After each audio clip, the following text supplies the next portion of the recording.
Hello friends, welcome to the channel. Let's start today's video. आज हम पढ़ने वाले हैं एसिम्प्टोटिक नोटेशंस के बारे में। Asymptotic notations basically these are the mathematical functions in which we represent the time complexity of an algorithm. Okay, क्या है ये मैथमेटिकल फंक्शंस है जिसके थ्रू हम टाइम कॉम्प्लेक्सिटी निकालते हैं एल्गोरिथम्स की। और भी तरीके हो सकते हैं एल्गोरिथम की टाइम कॉम्प्लेक्सिटी निकालने के, जैसे कि हम इंस्ट्रक्शंस को काउंट कर करके भी उनकी कॉम्प्लेक्सिटी निकाल सकते हैं, लेकिन ये हमको मैथमेटिकल रिप्रेजेंटेशन दे देते हैं जिसके थ्रू हम कॉम्प्लेक्सिटी निकाल पाए किसी भी एल्गोरिथम की। ठीक है, अब बात कर लेते हैं एसिम्प्टोटिक नोटेशन की। ये तीन बेसिक टाइप्स में बांटी गई है। एक है हमारे पास बिग ओ नोटेशन, एक आती है हमारे पास बिग ओमेगा, और थर्ड है हमारे पास big theta. Okay, big O को हम कैपिटल ओ से रिप्रेजेंट करते हैं, ये बिग ओमेगा और ये बिग थीटा। ठीक है, चलिए सबसे पहले हम बात कर लेते हैं बिग ओ पे। बिग ओ क्या है? ये बताता है हमको अपर बाउंड के बारे में। ठीक है, किसके बारे में? अपर बाउंड के बारे में, और वर्स्ट केस रिप्रेजेंटेशन देता है हमको ये किसी भी एल्गोरिथम की। ठीक है, इसका ग्राफिकल रिप्रेजेंटेशन में आपको बताऊं तो ये सामने देख सकते हैं आप। ये यहाँ पे ये टी जो है ये टाइम को डिनोट कर रहा है, और ये जो एन दिखा रहा है ये है input values. Okay, input values है और ये टाइम को दिखा रहा है।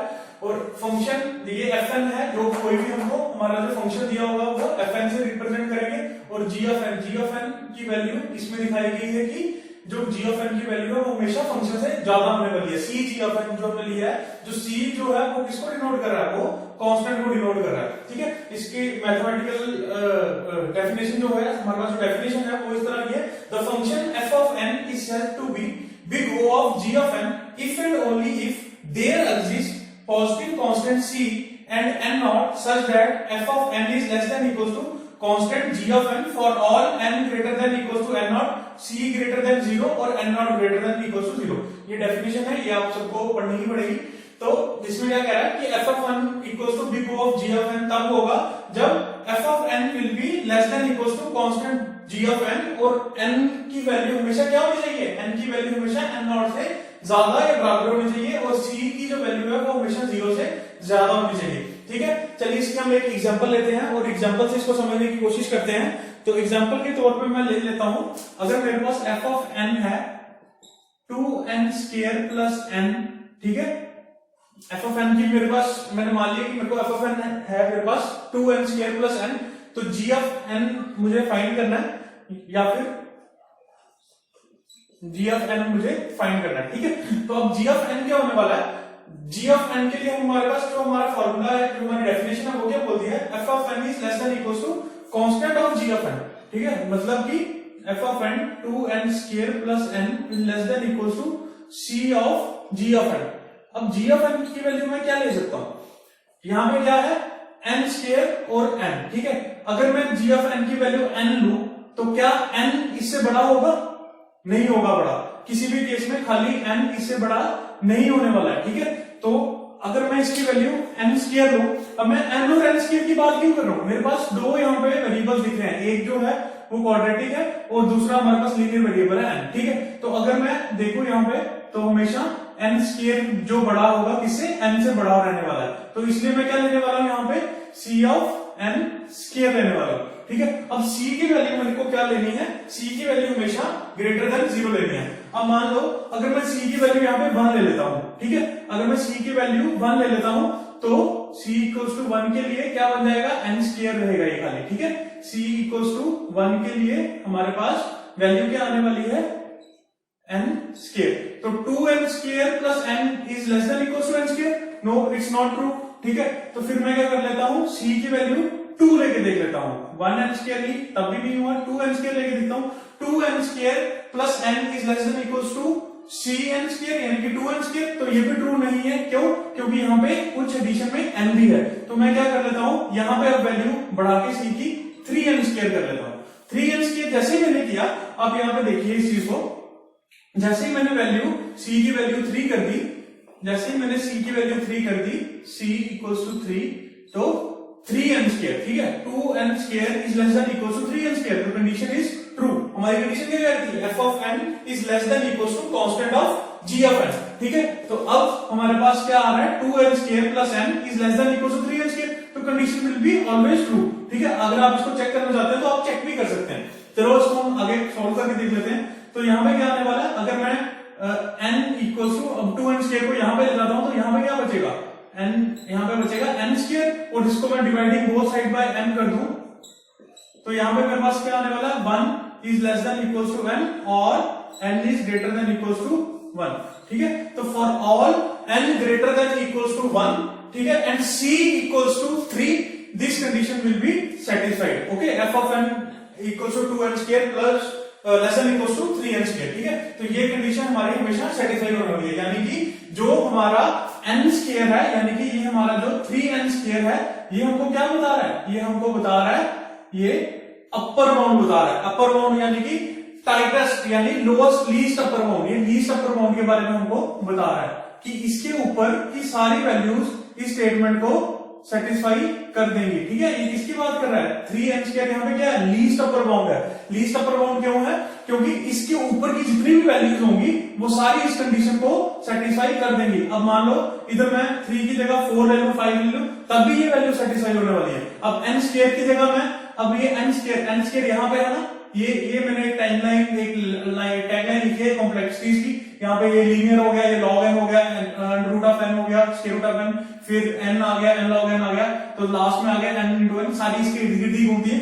तो यहाँ पे अगर मैं n² की बात कर रहा हूँ, ठीक है, अभी हम कहां पे बात कर रहे हैं, n² की बात कर रहे हैं, तो n² यहाँ पे क्या है, ये इससे लोअर बाउंड आ गए, लोअर बाउंड, यहाँ पे आ गया अपर बाउंड, और ये आ गया एवरेज बाउंड। ठीक है, तो n² यहाँ पे जो भी है, n² के ऊपर की सारी वैल्यूज भी इसको सेटिस्फाई कर देगी। अगर मैं यहाँ पे n³ कर दूंगा तब भी ये वैल्यूज सेटिस्फाइड हो जाएगी। f of n will be less than equal to constant of g of n। तो n² अब यहाँ पे हमको क्या बता रहा है, 3n² हमको बता रहा है, 3n² is the least upper bound. Least upper bound मतलब कि इस यहां पे तक ठीक है, यहां से कंडीशन हमारी सेटिस्फाई हो जाएगी, और उसके ऊपर की सारी चीजें भी उस कंडीशन को सेटिस्फाई कर देंगी। कंडीशन क्या हमारे पास, f of n is less than equal to constant of g of n। ठीक है, तो c की वैल्यू 3 के लिए और n greater than equal to 1 के लिए हमारी सारी वैल्यूज सेटिस्फाई हो जाएंगी। ठीक है, अगर मैं एग्जांपल के तौर पे यहाँ पे अगर मैं 5 n, अगर मैं n की वैल्यू को 5 पुट कर लूं, यहाँ पे n की वैल्यू को 5 पुट कर लूं, तो क्या देख लेते हैं, 2 5 25, ठीक है, और plus 5 is less than equal to 3 into 5 5 25। ठीक है, तो यहाँ पे आ गया 50 55 is less than equal to 75, तो कंडीशन इज ट्रू। मतलब 3n² हमको लीस्ट अपर बाउंड दे रहा है, उसके ऊपर की जितनी भी वैल्यूज हैं वो इस कंडीशन को सेटिस्फाई कर देंगी। तो बिग ओ किससे बात करता है, बिग ओ बात करता है वर्स्ट केस पे, मतलब मैक्सिमम पे, मैक्सिमम एटमोस्ट। एटमोस्ट मैंने यहाँ पे लिखा है, एटमोस्ट का मतलब क्या है कि मैक्सिमम कितना टाइम लगने वाला है किसी एक एल्गोरिथम को सॉल्व करने के लिए। ठीक है, तो ये क्या बताता है हमको, अपर बाउंड बताता है। तो अपर बाउंड तो बहुत सारे हो सकते हैं किसी भी चीज के। अब 3n² है, 4n² हो सकता है, 5n² होता है, 10n² हो सकता है, 1n³ हो सकता है, 2n³ हो सकता है, लेकिन हमने कौन सा अपर बाउंड सिलेक्ट करना है, हमने वो अपर बाउंड सिलेक्ट करना है जो हमारे यूज आ सके, यानी कि लीस्ट अपर बाउंड, यानी कि 3n² वो अपर बाउंड है जिसपे हमारी कंडीशन सेटिस्फाई करेगी और हमको प्रॉपर रिजल्ट मिलेंगे। चलिए अब हम नेक्स्ट बात कर लेते हैं बिग ओमेगा की। ठीक है, बिग ओ के बारे में पढ़ा, अब हम पढ़ते हैं बिग ओमेगा के बारे में।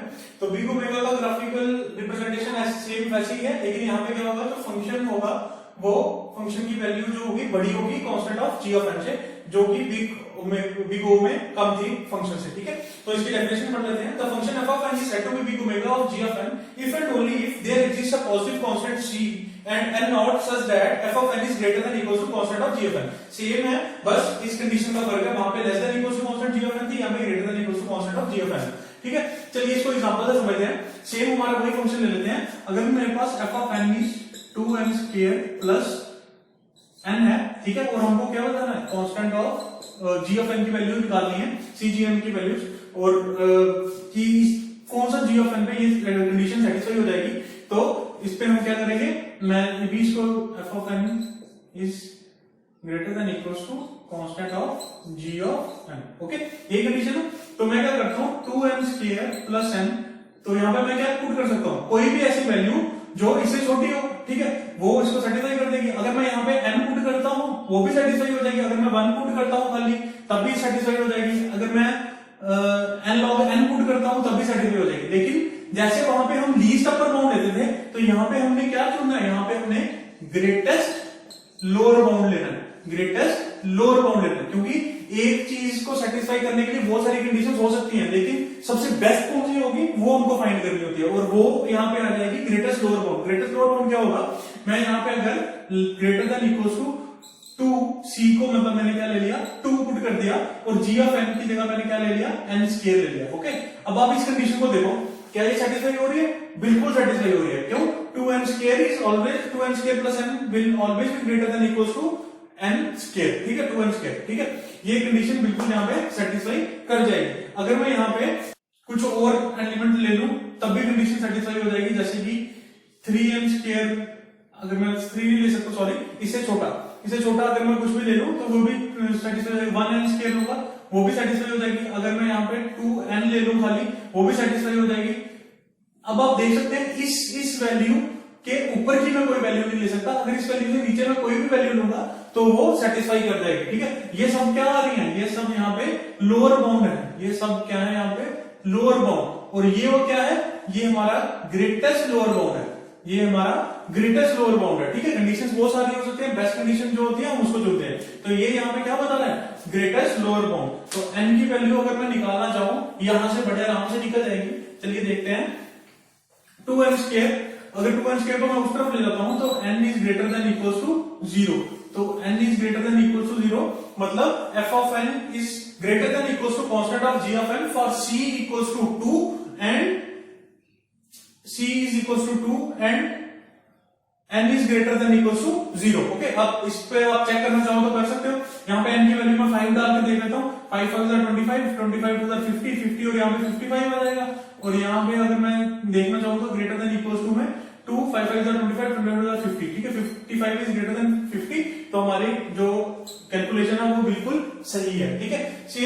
सेम कंसेप्ट है, बस कंडीशंस थोड़ी सी डिफरेंट है। अब हम बात कर लेते हैं इसके बाद किसकी, अब हम बात कर लेते हैं थीटा रोटेशन की, ठीक है। थीटा रोटेशन यानी कि एवरेज केस को जो रिप्रेजेंट करता है। इसमें देखने वाली चीज यही थी कि देखो, जैसे हमको बाउंड मिल गया, यानी कि अपना ग्रेटेस्ट लोअर बाउंड तो निकालना था, लेकिन उसमें ग्रेटेस्ट लोअर बाउंड था, ये सारे लोअर बाउंड में आ रहे हैं, ये सब लोअर बाउंड है, लेकिन ग्रेटेस्ट लोअर बाउंड कौन सा है, ये वाला, क्योंकि इसके बाद की जो वैल्यूज है वो इस कंडीशन को सेटिस्फाई नहीं करेंगे, ठीक है। इसके नीचे की सारी वैल्यूज और ये खुद कंडीशन को सेटिस्फाई कर देगा, ठीक है। चलिए अब नेक्स्ट नोटेशन की बात कर लेते हैं। चलिए अब हम बात कर लेते हैं अपनी थीटा नोटेशन की, बिग थीटा की। तो बिग थीटा नोटेशन क्या कहती है, ये तो एक हमको बताती है सबसे पहले एवरेज केस क्या है और एग्जैक्ट टाइम क्या निकलने वाला है किसी भी एल्गोरिथम को सॉल्व करने के लिए। तो इसका ग्राफिकल फंक्शन जो है कुछ इस तरह रहता है, एक हमारे पास फंक्शन रहता है और वो बाउंडेड रहता है दो कांस्टेंट्स के बीच में, c2 g of n और c1 g of n, ठीक है। बाकी इनपुट वैल्यूज और टाइम सेम वैसा ही है। तो इसकी डेफिनेशन देख लेते हैं। The function f of n is said to be big theta of g of n if and only if there exist positive constants c1 and c2, पहले वालों में सिर्फ एक कांस्टेंट था, यहाँ पे दो हैं, c1 and c2 and n naught such that c1 g of n is less than equals to f of n which is less than equals to c2 g of n, ठीक है। I hope आपको इतना समझ आ गया होगा। where c1 and c2 is greater than 0 and n is greater than equals to n naught, okay. ये आ गई इसकी स्टैंडर्ड डेफिनेशन। अब सिमिलर केस है, हम अपनी वही फंक्शन की ले लेते हैं value f of n equals to 2m square plus n, ठीक है। और इसका हमने क्या बताना है, g of n, ये काम बाउंड होने वाला है। तो कंडीशन हमारी क्या कह रही है, f of n c1 g of n is less than equals to f of n which is less than equals to c2 g of n, okay. यहां तक की बात है। तो फंक्शन हमारा है 2n स्क्वायर प्लस n, ठीक है, यहां तक हमको कोई प्रॉब्लम नहीं है। तो अब बिल्कुल सिंपल सी बात है, इसमें कुछ हार्ड एंड फास्ट रूल नहीं है। जो हमने फंक्शन निकाला था उसके हमने लोअर बाउंड और अपर बाउंड तो निकाले थे, सेम वही वैल्यूज इस कंडीशन को सेटिस्फाई करने वाली है। तो हम अगर c1 g of n की बात करें तो c1 g of n हमारे पास 2n स्क्वायर और यहाँ पे आने वाला हमारे पास 3n स्क्वायर, ओके। ये कंडीशन होगी इसकी एवरेज केस की, ठीक है। जो अपर और लोअर बाउंड के बीच वाली चीज को रिप्रेजेंट करेगा वो आ गया हमारे पास एवरेज केस, ठीक है। ये तीन कंडीशन थी हमारे पास एसिम्प्टोटिक नोटेशंस के अंदर बिग बिग ओमेगा और बिग थीटा। बिग ओमेगा जो था हमारे पास वो वर्स्ट केस को बता रहा था, और बिग थीटा जो है वो हमारा एवरेज केस को बता रहा है, और जो बिग ओ है हमारा वो वर्स्ट केस को बताता था। ठीक है, आई होप आपको ये चीजें समझ आ गई होंगी। ठीक है, चलिए अब रियल लाइफ सिनेरियोज में क्या होता है। अब ये रियल लाइफ सिनेरियोज की मैं बात करूं, ये हमारी यूज कहां पे होती हैं ये नोटेशंस। मोस्टली हम क्या यूज करते हैं, बिग ओ नोटेशन। ठीक है, बिग ओ नोटेशन क्यों यूज करते हैं, क्योंकि ये दोनों इसके अंदर ऑटोमेटिकली कंप्राइज हो जाती हैं। बिग ओ हमको वर्स्ट टाइम बताता है, worst time which is required by an algorithm to run to completion. Maximum time ये हमको देता है कि जिसके अंदर जो हमारी किसी भी प्रॉब्लम को सॉल्व करने के लिए लगने वाला है। मान लो अगर मैं एक नोटबुक की बात करता हूं, अगर मेरे पास एक नोटबुक है और मुझे उसमें से कुछ सर्च करना है, ठीक है, तो अगर तो वो जो सर्च करने वाली चीज मुझे नोटबुक खोलते ही पहले नंबर पे ही मिल जाती है, पहले पेज पे ही मिल जाती है, तो वो किसको दिखाएगा, वो दिखाएगा बेस्ट केस को। ठीक है, कि मतलब पहले ही आइटरेशन में मुझे वो चीज मिल गई। तो एवरेज केस क्या दिखाएगा, मतलब हाफ, अगर नोटबुक के हाफ वाले पेजेस पे मुझे वो चीज मिल रही है जो मुझे चाहिए, तो वो किसको दिखाएगा, वो एवरेज को दिखाएगा, यानी कि थीटा नोटेशन उससे डील करेगा। और वर्स्ट केस कब होगा, जब या तो वो चीज nth पोजीशन पे होगी, यानी कि लास्ट पेज पे होगी, कहीं n नंबर ऑफ पेजेस हैं अगर बुक में, तो n किसको दिखाएगा, बिग O ऑफ n जो हमारे पास आने वाली है वो उसके टाइम कॉम्प्लेक्स में आने वाली है। ठीक है, ये तीनों चीजें ऐसे ही यूज होती हैं।